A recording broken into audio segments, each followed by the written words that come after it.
Yan, meron tayong i-interviewin ng itong araw na to. Isang kasama ko dito at kachismisa ko at kapartner ko ngayon dito sa aking work. Walang iba ang aking magandang kapartner na si... Pakilala. Marife. Yan, ilan taon ka na rito, Marife? Almost 15 years. Sa Canada? Yeah. Sa Canada? 14 and a half total. Pero, ano ang naging work mo noong una? Yung companion, private companion. Dati ka na bang sa healthcare talaga? Oo, private companion since I come to Canada noong 2010. Nurse ka ba sa atin? No, Ano? just by experience. I went to experience. Israel as a live-in caregiver. Oh, yes. Galing Israel? I was there for 9 years. 9 years. Then I went home with my exes coming here together. Kasi ito, ang dami ko kasi natutunan sa kanya. Bali, isa sa mga, mga, kung tawagin namin ay preceptor or yung mga nagga-guide. Mga magagaling na mga nagga-guide sa amin, mga baguhan dito sa aming facility dito sa Winnipeg.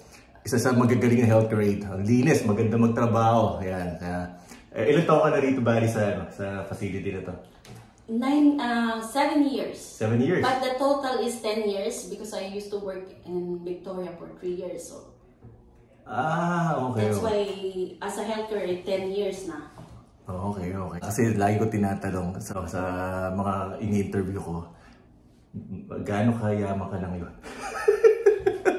Mayaman ako sa pagmamahal. Ayan! Mayaman sa utang. Hindi lang kahit maraming utang.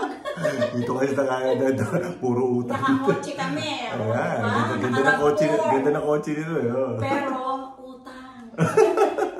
Ano?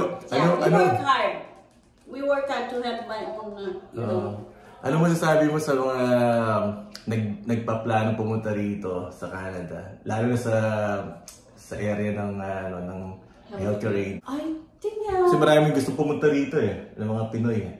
Pwede naman, kaya lang depende kung ano yung a-applyan nila. For example, kung student pupunta rito or yung nurse talaga. Mostly nurse. Ako isa sa maswerte dahil hindi ako nurse back home. Nag-live-in caregiver lang ako sa Israel. Yun ang pinaka-stepping stone ko para... So, sabihin, wala kang certificate? Talaga experience na talaga? High school graduate ako. Okay. So, hindi ka nag-aaral dito? I went to school as yung English learning. Pero sa healthcare, yung healthcare aid certificate? Yeah. Nag-aral ako twice yung sa independent living. Tapos after that, hindi ako makakuha ng enough hours. So, nang pumasok ako sa healthcare aid for 5 months. Okay. Anong school? CHN. Dito sa Winnipeg? Yeah. Hindi ko alam yan. Yeah, mura lang to. Ayun. Yung CHN ay pinopromote kasi once na nag-practicum kayo, like isang facility at saka sa hospital, ina-absorb sila.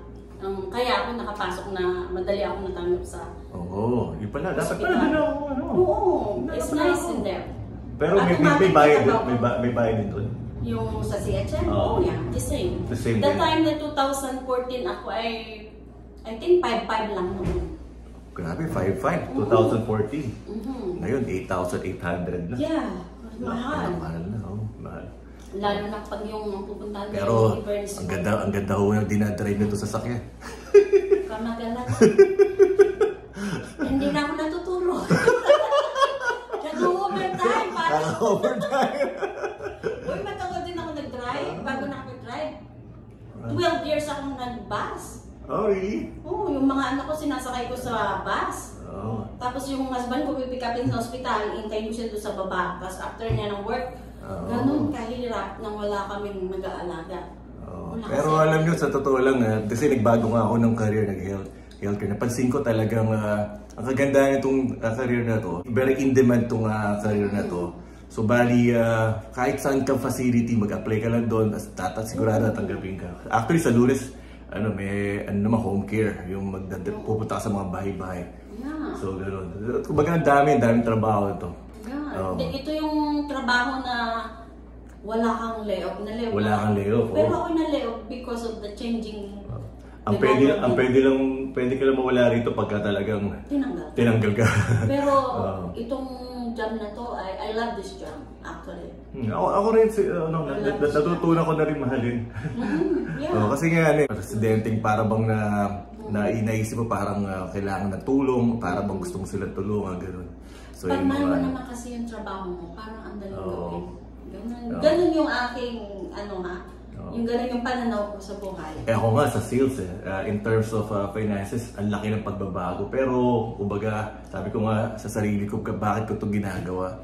Is talagang, una-una, para bang naisip ko kasi yun yung paraan ko para pagtulong sa mga magulang natin. Lalo na akong magulang ko, wala dito sa Pilipinas. So yun yung paraan ko para matulungan ko yung magulang ko sa ibang tao. Yeah, napaka-in-demand itong trabaho na ito.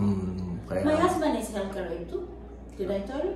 Oo, di ba? Yeah, kaya, doon kami nag-medyo. Ayan! Doon ko lang nagsimula ang lahat. Totoo yun. Ang asawa niya po ay puti. Puti na lahat. Yan. So ano masasabi mo sa mga taong gustong pumunta dito Pilipinas na nagbabalak mag-healthcare aid? Go lang kayo hanggat kaya ng inyong budget at talagang anong tawag doon, yung meron kayong... Meron ka bang alam ng mga agency sa atin? Wala. Kasi ako nun ay nomini. Nomini? Nung ako yung nag-Israel agency, pero yung pagpunta dito talaga... Wala ka mag-anak pumunta dito? Wala. Talaga nagsubo ka lang talaga? Ay, dala ako nun. Ay, wala pala. Dala ako nun. Ako ang financer. Naku, mapapanood niya to. That's okay. Hi, hello. Nakakatuwa man. Ayun, sige. Hanggang sa muli. At least break lang namin. Kaya sinamantala ko pag-interview dito. Okay po, bye-bye.